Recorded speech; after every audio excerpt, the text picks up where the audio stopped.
Ask a wrestling fan to name their favorite match type. If they're basic, they'll say Hell in a Cell or ladder match. If they're nerds, they'll say Iron Man or 2 out of 3 falls. If they're insane, they'll say any kind of death match.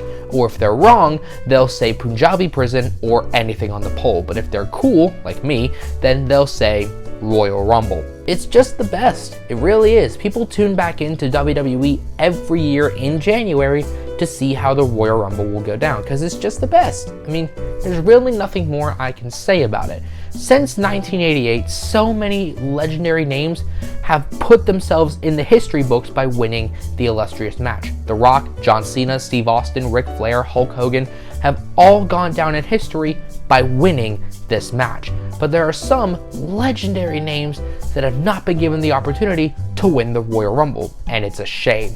I'm Jackson Haney from Insane Internet Wrestling, and here are the 10 best wrestlers to never win a Royal Rumble. Number 10, AJ Styles. Can we just acknowledge the fact that AJ Styles has been in WWE longer than he was in TNA? And AJ Styles was Mr. TNA for so many years, and now he's been in WWE longer. Just a weird thing to think about. But anyway, while AJ Styles is undoubtedly one of the best performers of this generation, quite possibly of all time, he's never really felt like he should have won a Royal Rumble, has he? I mean, looking back on it, it's very clear that he's definitely a guy that should have won a Rumble at some point, but at the time, he's never really felt like the right option, which is weird because he debuted in a Royal Rumble and it would have been awesome to see him win it. But the debut was really a high point in terms of him in the Royal Rumble, because the success he's had after that has led to him not being in the Royal Rumble as much. I mean, in 2016, he debuted in the Rumble at number 3. Fair enough, but look at the years after that. 2017, WWE title match. 2018, WWE title match. 2019, WWE title match. Now, 2020, 2021, 2022, he was in the Rumble, fine, but also mid-card. So why is he even on the list? Because he's AJ Styles. He's one of the best wrestlers in the world and has been for basically his entire career. It would just feel wrong to have him not win a Royal Rumble at some point. I mean, had he not been enveloped in the WWE title scene for, no joke, 3 entire years, maybe even 4, he would have absolutely won a Royal Rumble, and I stand by that. But it's just a case of what could have been. Number 9, Mr. Perfect. This is an interesting case because Mr. Perfect was never seen as a bona fide main eventer by WWE fans, management, the whole 9 yards. But no one could deny that he was one of the best workers on the roster during his heyday in the late 80s and early 90s. I mean, he was called Mr. Perfect for a reason. He's most famous for his work with the Intercontinental title, and his matches holding that belt make him one of the best wrestlers in the history of the company to never win the WWE Championship, much less a Royal Rumble. But did you know that that last point, winning a Rumble, almost wasn't the case? Did you know that in 1990, Mr. Perfect was supposed to win the Royal Rumble? Yes, it's true. According to various reports, the plans were changed at the last minute to Hulk Hogan winning, to set up the ultimate challenge against the Warrior at WrestleMania 6.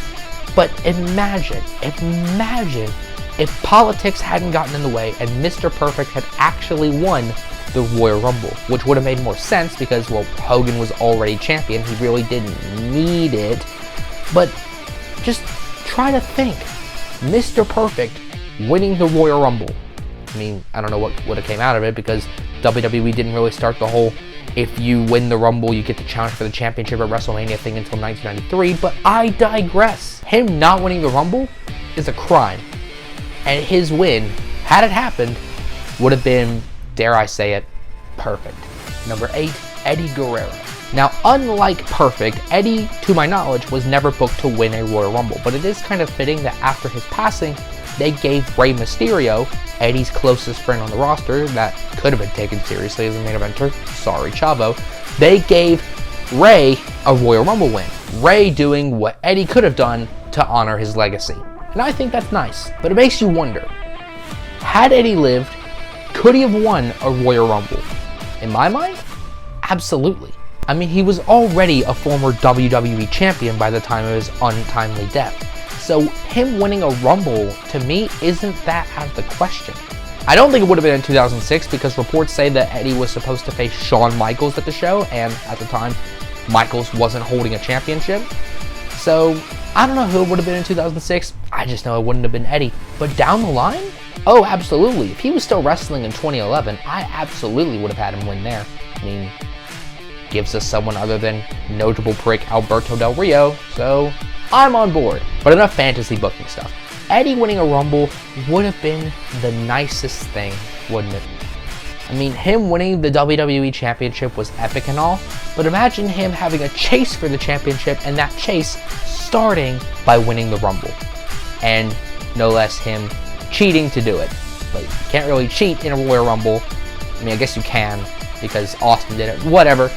Eddie winning the Rumble would have been nice. Wish we could have seen it. Number 7, Sasha Banks. The Women's Rumble is a tricky thing to talk about because there have only been 6 Women's Royal Rumble matches, and there have been 6 different winners, which is nice and all, but when you look at legendary names that could have won the match, there aren't many. The winners since the match's creation have been Asuka, Becky Lynch, Charlotte Flair, Bianca Belair, Ronda Rousey, and Rhea Ripley. That's a pretty good list, but it's also about 65% of the women's roster. Well, now it's about 55% of the women's roster because Ronda left. My point is there are quite a few names that I could fill this list with, and I didn't want to take up the entire list with women who could have won the Royal Rumble. I mean, I could have said things like Trish Stratus or Lita, but they had already had retirement matches by that point, so was a Rumble win really necessary?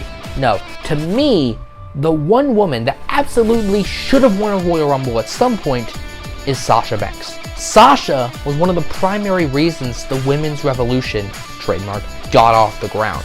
She's the reason why women started headlining pay-per-views. She headlined Hell in a Cell with Charlotte. She was partially the reason for the creation of the Women's Royal Rumble. She was the first ever entrant in a Women's Royal Rumble. She made it to the Final Four, sure, but she's never won the thing. And she left WWE in 2022, and people don't know if she's ever coming back. But if she does, she should absolutely win a Royal Rumble. And it's a shame that she didn't before her exodus. Number 6, CM Punk. Yes, this is another CM Punk entry. I can't get enough of the guy, I know. But Punk is only at number 6 because, well, this year he's the favorite to win. But I do like Punk in the Rumble this year because it's fitting in a way. Royal Rumble 2014, he entered at number 1, made it to the Final Four, and was eliminated and walked out the next day. And was gone for 9 years before coming back in November at Survivor Series. At his first WWE pay-per-view match coming a decade after his seemingly final one, it's just poetic, man. And I think we only think of Punk as one of the best wrestlers to never win the match after his lengthy absence from WWE. Because the mystique and the mythos of CM Punk grew as he was gone. During the time he was gone, the legend only grew. It got bigger year after year after year because people were thinking, is this the year he finally comes back?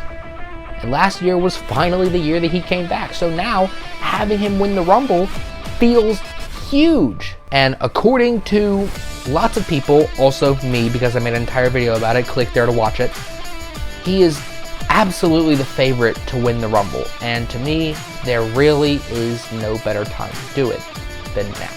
Number 5, Randy Savage. Much like the Mr. Perfect example, Randy Savage was one of the best wrestlers of the 80s and 90s. Absolutely no question. He was probably the best wrestler on the roster. And he was certainly one of the most popular at the time. In my mind, second only to Hulk Hogan. Do I think Savage should have won a Rumble? Absolutely I do. And it's a shame that his time in the Rumble is most memorable for his mishaps. In 1992, he jumped over the top rope to the floor voluntarily and then climbed back in the ring like nothing happened.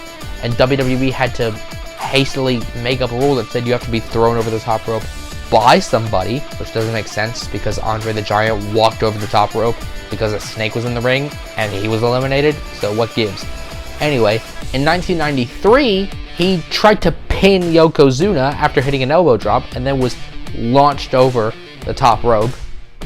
He's an idiot. But during his prime in 1988, 1989, 1990, years like that, he absolutely could have won a Royal Rumble. I mean, during his chase for the title back in the early 90s, after his historic first reign, a Rumble win makes a whole lot of sense to me. Number 4, Kurt Angle. Much like AJ Styles, it never really felt right for Kurt to win a Royal Rumble, which is weird because he was one of the biggest stars in the company during his heyday. In the early 2000s, Angle was at his peak, but the problem is that there always seemed to be a bigger fish. Guys like The Rock, Triple H, Steve Austin, even guys like Batista, Benoit, and Lesnar all seemed to be the favorites more so than Kurt Angle ever was. And even when Kurt wasn't in the Rumble, he was always dealing with something else, like a World Championship match. But it does feel like a Royal Rumble win is something Kurt Angle could have done wonders with, especially during his white meat babyface heel run in 2000. Just would have been excellent. Number 3, Kane. In the history of the Royal Rumble, there has been no better performer than Kane. I mean, whenever he showed up in a Rumble, you knew about 5 people were going to get eliminated by him and him alone.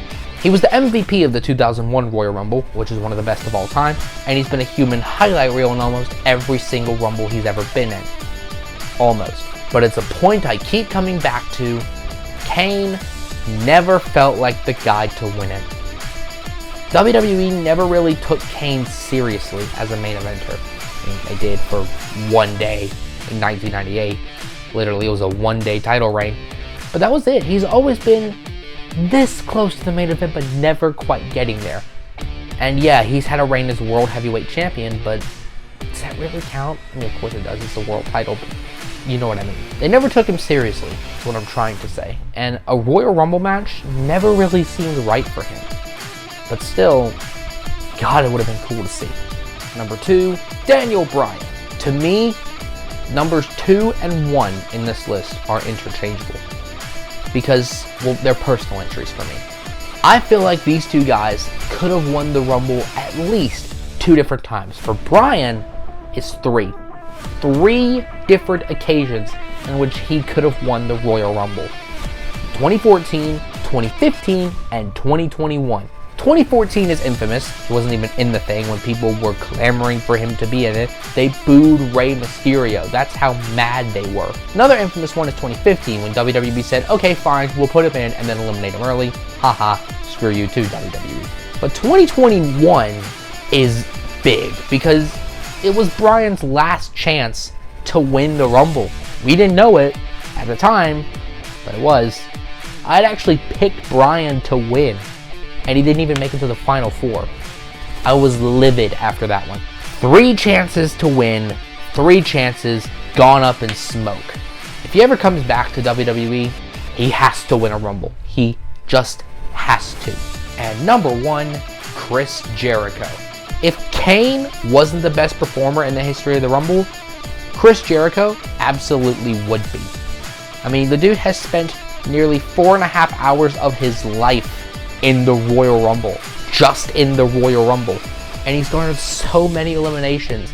And like Bryan, there were at least 2 instances in which he absolutely should and could have won the Royal Rumble. Specifically, I'm talking 2012 and 2017. I mean, 2012 is okay because Sheamus could have won and it'd be fine. Jericho would have won and it'd still be fine because the world title matches would have been the same anyway. So that one I'm less mad about, but 2017 just makes me cross on so many levels. Because in my perfect world, Jericho would have won the Rumble and gone on to face Kevin Owens for the Universal title at WrestleMania 33, blowing off a story that had been building since before SummerSlam 2016. And they missed the opportunity, giving the Rumble win to Randy Orton and having him have an okay match with Bray Wyatt. And Owens and Jericho fought for the US title in a match that was nowhere near as hot as it could have been. It could have main evented WrestleMania 33. In my mind, it was the missed chance of a lifetime. And to me, Jericho is absolutely the best wrestler to never win a Royal Rumble.